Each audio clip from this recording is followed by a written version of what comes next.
Hi there, and welcome to Ambitious Single Moms Stories of Strength and Success. I'm Sonja from Your Success Story Single Mom Level Up Edition, and I'm thrilled to have you here with us today. I'm a mother of 3 wonderful daughters, and when my husband separated from me in 2017, he moved out on a Sunday, and the next morning my mother died unexpectedly. During this time, I was although in the middle of chemotherapy. Suddenly, I'm all alone with 3 small children. As a single mom and a businesswoman, I know firsthand how challenging and rewarding this journey can be. When I first became a single mom, I felt overwhelmed and uncertain about the future. But through support and consistency, I've managed to build a life that I'm proud of, both for myself and my 3 children. This podcast is all about celebrating the incredible stories of ambitious single moms who are not only raising their children with love and dedication, but also pursuing their dreams and building successful businesses. Each episode, we will dive into their journeys, exploring the heights and lows, the lessons learned, and the strategies they've used to overcome challenges. My goal is to inspire, motivate, and provide valuable insights for all the amazing single moms out there who are striving to create a better future for themselves and their families. Remember, you are not alone on this journey, and there are endless possibilities when you take charge of your life. Hello and welcome to today's episode of Ambitious Single Moms Stories of Strength and Success. My name is Sonja and I'm your host of this podcast, and I'm beyond excited to introduce our today's guest. Joining us today is Gail. Hello, Gail. Hi.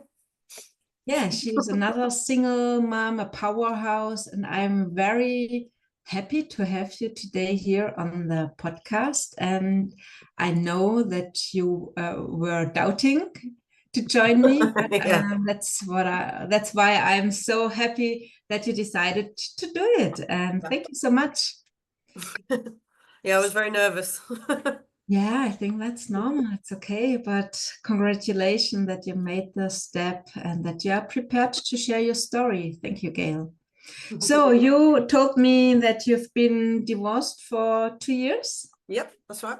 So how many kids do you have? I have 3 kids. They are aged now 7, 9, and 11. They were 4, 6, and 8 when we left. Okay, great. So where are you living? Where are you from? From Chorley in Lancashire in the UK. Okay, great. Sunny UK, which is actually sunny today, which is funny. Great. So yeah, you just mentioned it, you left, but maybe you can tell me a bit from before you left, why this might be a reason why you left. How was your relationship, your marriage? Yeah. When I met him, I think I was a very naive person when it comes to people, and I always wanted to think the best of everyone, like my mum always taught me to, and I was very trusting.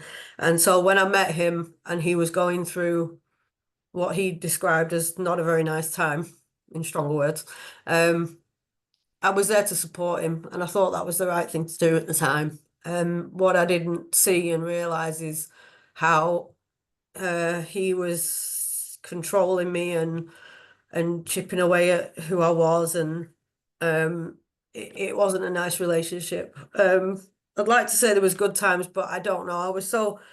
I was always anxious and on edge. There was always bad things happening all the time around us, and it was very much it's you and me against the world, and nobody else understands our relationship. But he was always kicking off about the slightest little thing, and everything just tipped him over the edge. And I just, as much as I tried to make him have this happy, wonderful life, it was just, he wasn't that kind of person, and that wasn't his path. And I understand that now, but for a long time I didn't. I thought it was my job to help him, and I guess it wasn't. That's why all the bad things were happening. We had the first child, and then we had another and we lost him. He died of cot death, unfortunately, and we went through another bout of just absolute misery, and life just it wasn't a good place to be in. The abuse carried on, but I didn't even see it. I thought everything was my fault all the time. I blamed myself for everything, which suited him because he blamed me for everything. And in the relationship, it got to a point. It started off, I was making excuses for why he was the way he was. Like, he'd gone through this as a child, he'd gone through this. But by the end, I just admitted it was just him, and I wasn't actually making any excuses anymore. And I'd resigned my life to that, and that was it. And yeah, it wasn't good. It wasn't a nice time to be in. It was 10 years of controlling and isolation and just walking on eggshells all the time. And the more I look back, the more I see it. It's just a sad time. Thank you so much for sharing. And yeah, and thank you for stepping up for yourself, for making the decision to leave. I'm sure it wasn't an easy decision to Well, leave. I mean, I got to the point where I'd resigned myself to the fact he was abusing me, but I thought it was just me. So I could handle that and protect the kids against that. But when I was told by the school that the kids weren't protected by that they'd seen the way I was and they acted like me, that was it. That was game over. Like, when it affects my children, I sort of, you find a way out. No matter how scary, and it was scary, and it still is scary. But you find a way for them. Yeah. So he told me in our pre-talk that you also went back several times. Once. But only once. Yeah. Okay. Yeah, I left, but the refuge that I was in wasn't the greatest place for us to be in, not the greatest environment. They weren't supportive or anything. Not that I'm making excuses. But at that point, when I'd left him, I wasn't 100% convinced. I was sort of like 80% convinced that it was abuse, because abuse goes far deeper than you can even imagine in your brain. You don't even know it's happening. It's really quite a scary thing. Like, you can't see it like at all. You think it's all normal. So I was kind of 80% that he was abusing me, but he rang me up and he was like crying on the phone and I'll change, everything will be different, the usual. I should have gone no contact, but I didn't. And unfortunately that resulted in me going back. Yeah.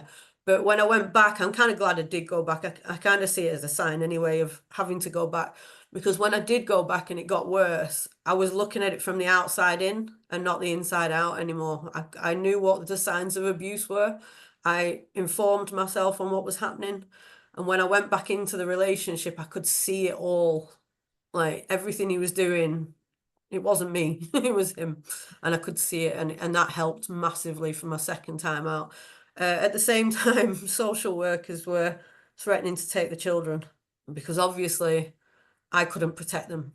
I told them what was happening and I went back. And that to them was like alarm bells, that I was so far in that I can't protect them children anymore, which at the time I hated, but now it helped. It really did. That was my final thing. And just before, yeah, my proper wake up call. So I remember begging him like for help, because he'd put a recording device on my around my neck when I was alone with the social workers, and said that it was for my protection against them. But I knew what it was for. It was to see what I was saying to them. And I was like, and the social worker just looked at me and I was like, what do you say? You can't say anything, you can't do anything. So I begged them for help in the end. I relied on the people that had, throughout 10 years had tried to go against us, and that was really, really difficult. And yeah, and it got to a point, they were trying to find me a house while I was still in the relationship.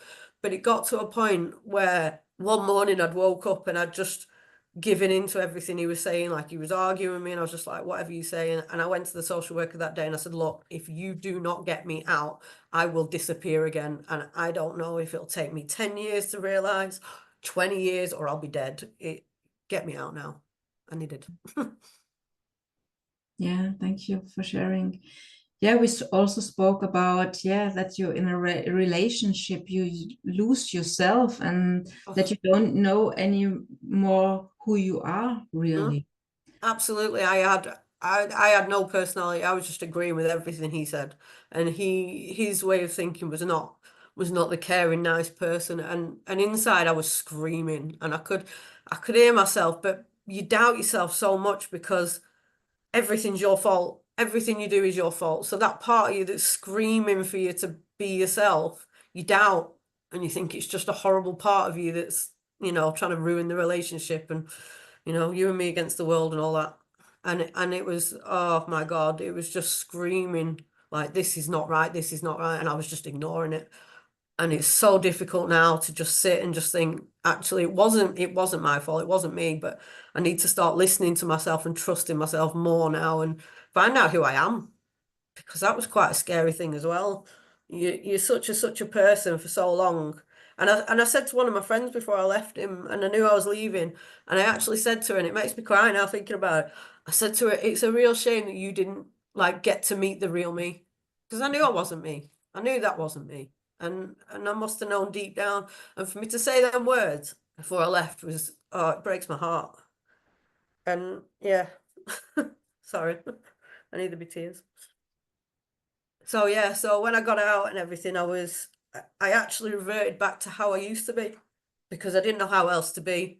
So I wanted to be this 20-odd-year-old that was going out and drinking and things, but then I knew I couldn't because I had 3 kids, so I didn't go out drinking. So I was kind of making myself miserable, thinking, well, I'm a single mom, what do I do and stuff? And so then I started realizing, like, because I went to work in a pub, like, just to appease that part of me. But then I thought, this isn't who I am. Like, I need to rediscover myself now as a mom, going forward as a 38-year-old woman, well, 36 at the time, going forward, not a 20-year-old with no kids and no responsibility, and it was, yeah, you can never really overestimate or underestimate the power of trying to find yourself when you've got no idea who you are. Oh, it's quite weird. But yeah. Thank you so much, and thank you for your courage to share this story. I think it's such a big help for so many women. Not everybody experiences abuse, but a lot of people don't know who they really are. They have no vision, and they can't, even if they have a great life, they just live, and that every day they are in a hamster wheel, not being happy, not really being happy. So yeah, it's really tough to find out. And I had that experience as well. I had cancer, and I had to figure out, what is it worth to live for? What do I really want? I told myself the story, I wanted to live for my kids, to see them grow up, but I shouldn't reduce myself on that, because it's me. I have to have a vision for my life, and not only my kids. I'm responsible, as you already said. We are responsible for our kids, but we also have our own life. So how did you go on? How did you start finding out your vision, your new you? Following signs, if I'm honest. I started getting into sort of the universe giving you signs when I was in the refuge, and I told you this story, and I'll say it again. I'd been there for about 5 or 6 days. I was in the middle of nowhere, that I didn't know anyone. My mum could only drive up so often, couldn't invite anyone in, had no money. The kids weren't at school at this point. Everyone else's kids were at school. There was no internet in there that worked.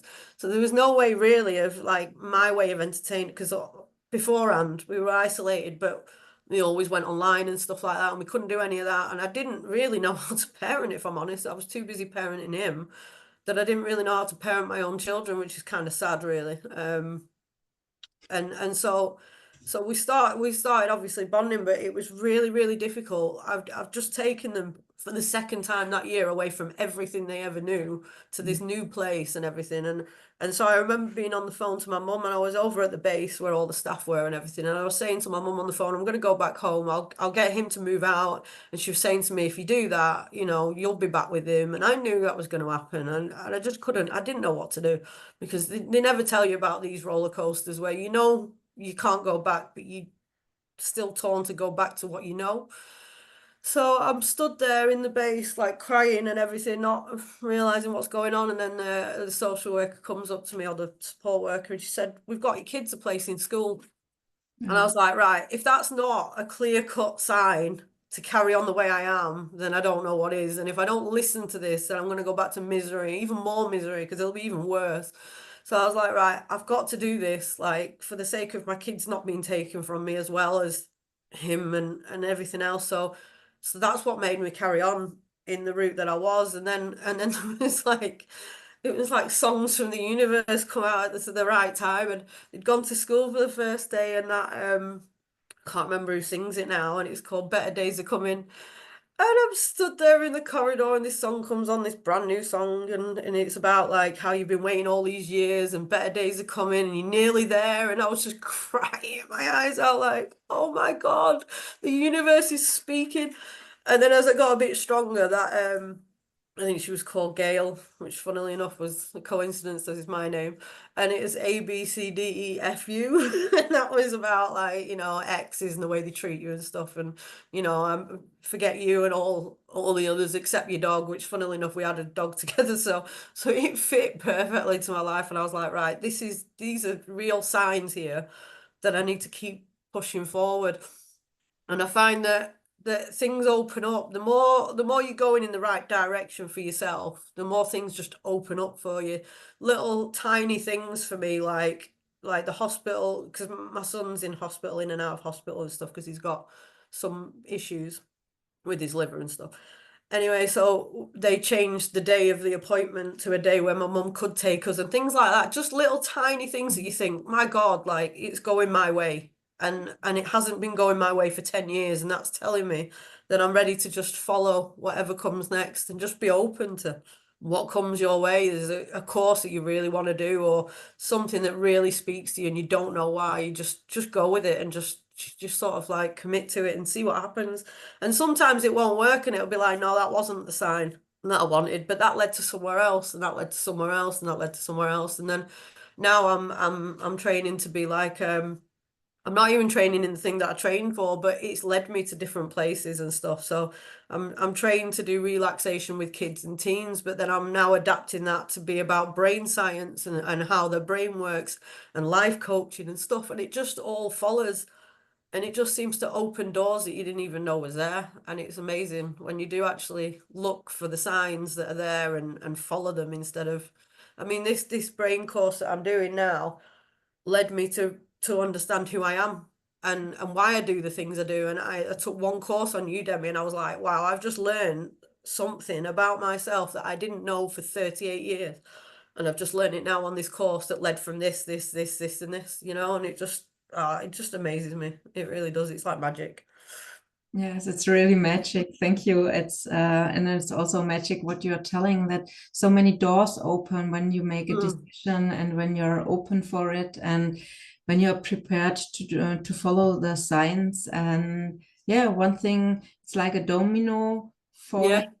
One decision, it's the first domino, and then so many different things happen. And yes, sometimes it's a dead end, but you have to try it and figure out, like Thomas Edison said, I found thousands of ways how it didn't work. Yeah, that's right. And only one that you needed, Yes. right, did. But if he wouldn't have moved on, someone else would have invented light. And yes, so it's all about moving on and having faith that a solution will come. And I once read, so if you are going through a struggle, a challenge, it's just because you need that experience.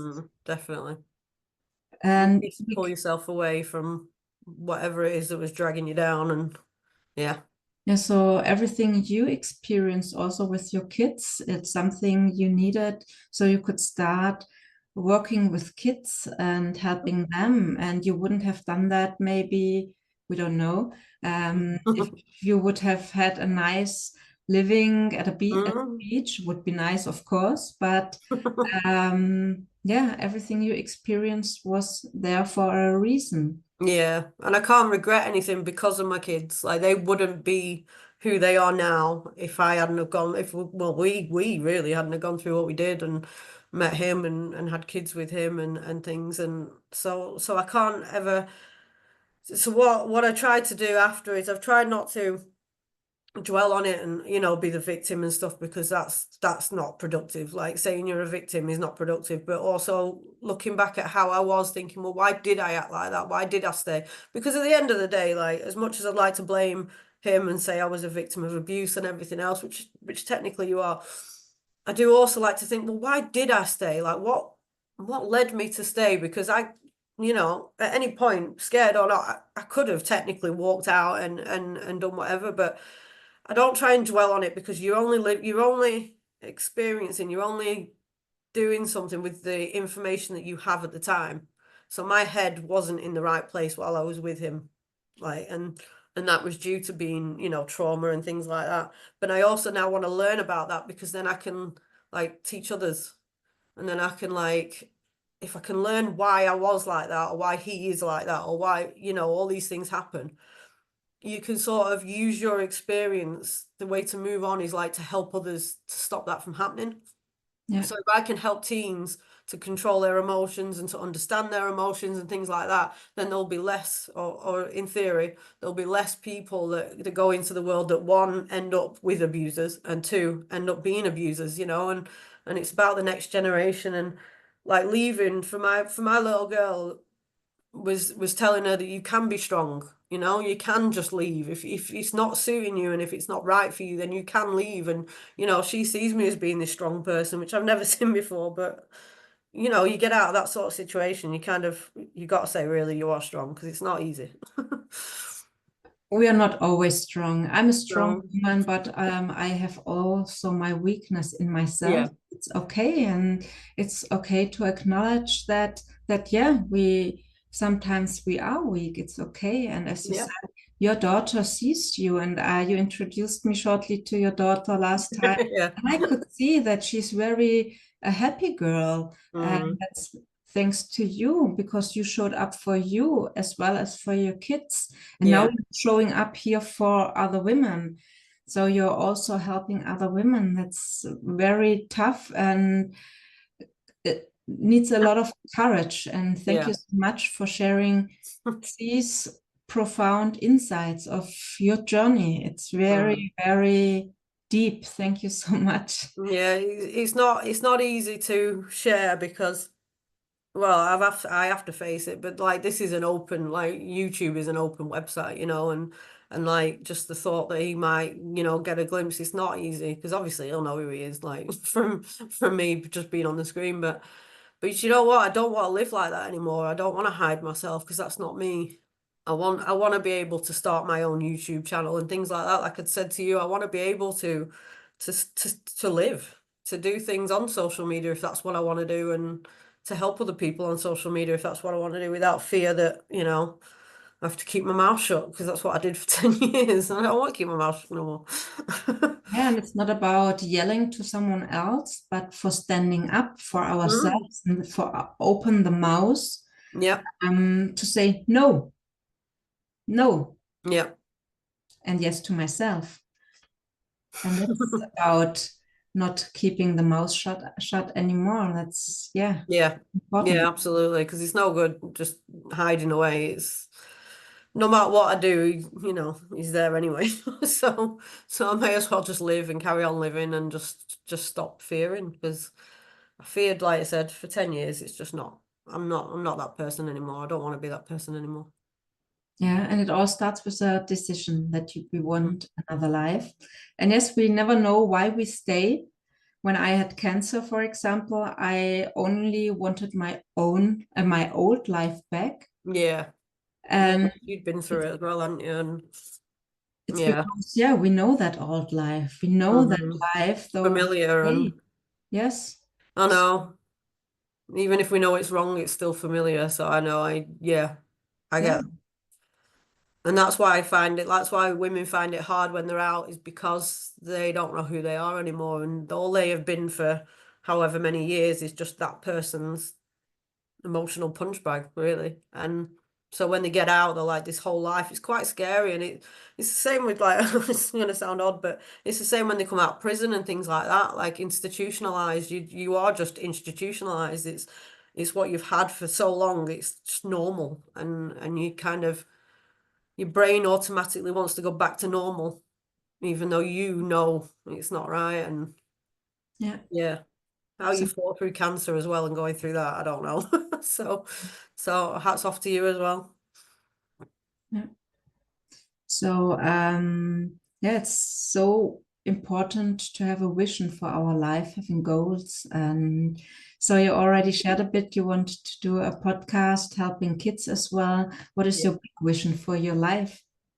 To help teens go through the worst time ever, and to be that supportive person to help them, because I know, well, I mean, not from offhand, but like my daughter now, who's gone to high school, she's going to be 12 soon, and she's already experiencing emotional, up and down and things, and it's, I can see how really hard it is. And the problem is, as adults, we have this hindsight thing, don't we, where we look back at our teenage years and go, oh no, we were never like that.